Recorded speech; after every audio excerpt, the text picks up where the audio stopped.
Quand Ségolène Royal lâche les freins, le plateau explose. Invitée à s'exprimer sur l'Union européenne, l'ancienne candidate à la présidentielle sort de ses gonds et balance des vérités qui dérangent. Sur un plateau médusé, elle démonte l'UE, ses dérives technocratiques, et n'épargne personne, ni les journalistes, ni les responsables politiques. Une séquence coup de tonnerre que personne n'avait vu venir.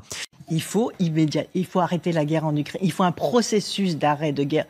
Écoutez-moi bien, le jour où un leader dans ce monde, nous allons être capables de mettre nos enfants à l'abri des chaos et des peurs, oui, c'est notre responsabilité. Moi, j'ai pas fait de 30 ans de vie politique pour léguer à la génération qui vient, à nos enfants, une Europe en plein chaos qui n'a même pas été capable de réduire et d'empêcher un conflit de frontières. Ségolène Royal déplore le manque de médiation dans le conflit ukrainien et critique l'escalade militaire. Elle appelle à une solution diplomatique et alerte sur les milliards investis dans la guerre, au détriment des urgences climatiques et sociales. Qui va se mettre autour de la table et commencer à parler?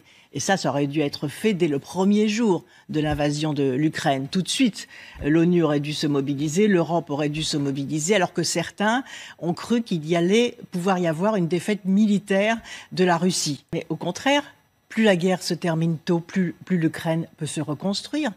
Est-ce que personne ne comprend? Mais quitte à s'amputer d'une partie de son territoire, à renoncer à la Crimée, au Donbass. Mais c'est ça le sujet de la discussion, précisément. Si on refuse la discussion, on ne peut pas s'orienter vers la guerre. Donc les choses vont aller de pire en pire. Aujourd'hui, tous les historiens s'accordent à dire que cette guerre aurait pu être évitée. C'est toujours, vous savez, plus difficile d'aller du côté de la paix, de la revendication de la paix, que d'être du côté de la guerre. Et avant la guerre de 14, ceux qui parlaient de paix étaient soit emprisonnés, soit assassinés.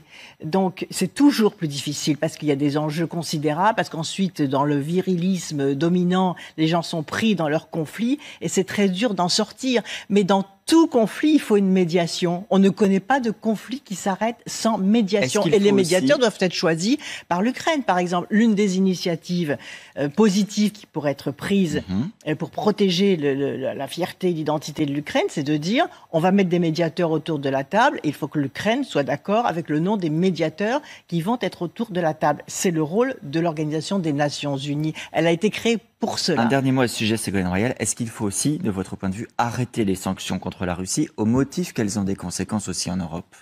C'est le rôle de la négociation. Tant qu'il n'y a pas de négociation, tant qu'il n'y a pas d'action diplomatique, ces sujets-là ne peuvent pas être correctement traités. Ça fait partie de la négociation.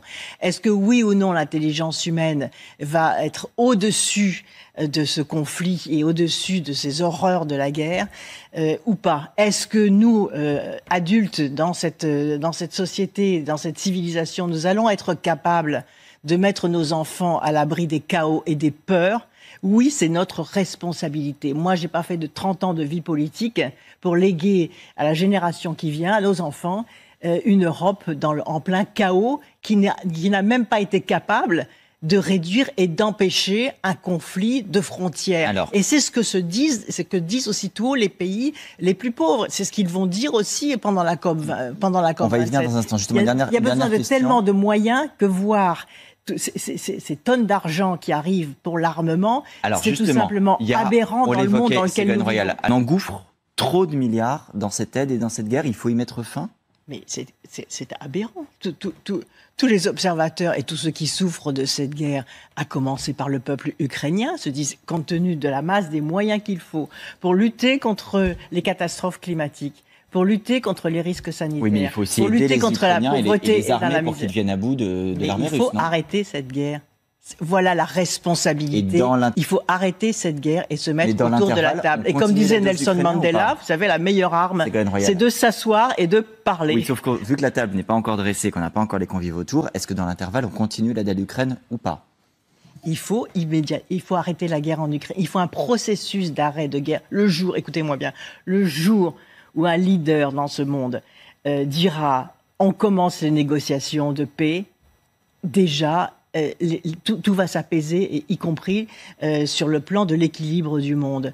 C'est Vous voyez, Mais dès qu'il va y avoir un basculement Qui dans un a donné processus... des gains territoriaux à la Russie, on a bien compris. Non, ça se négocie. Si, vous savez, une négociation, ça consiste à ne pas agresser ceux qui sont autour de la table. Quand Angela Merkel était là, vous avez remarqué, il n'y avait pas la guerre. Elle quitte la chancellerie. Moins de 3 mois après, il y a l'invasion de l'Ukraine par la Russie. Elle a aussi été beaucoup critiquée pour la dépendance de l'Allemagne. Eh ben oui, mais n'empêche qu'elle tenait les choses parce vous savez pourquoi? Parce qu'elle avait une passion de la négociation et une horreur de la guerre. Alors, Ségolène Royal prend une position singulière et audacieuse sur la guerre en Ukraine. À contre-courant du discours dominant, elle remet en question l'efficacité des sanctions contre la Russie, déplore le manque d'efforts diplomatiques et insiste sur l'urgence de mettre en place une médiation internationale, acceptée par les deux parties, pour ouvrir la voie à une résolution pacifique du conflit. Elle souligne que parler de paix reste, encore aujourd'hui, un acte courageux, souvent marginalisé, face au virilisme politique ambiant et aux intérêts économiques et géopolitiques liés à l'industrie de l'armement. Ségolène Royal dénonce également l'ampleur des dépenses militaires engagées par les pays occidentaux qui, selon elle, détournent des ressources précieuses face à d'autres menaces majeures, comme le dérèglement climatique ou la lutte contre la pauvreté. Elle interpelle directement les responsables politiques européens. Quel héritage voulons-nous laisser à la jeunesse?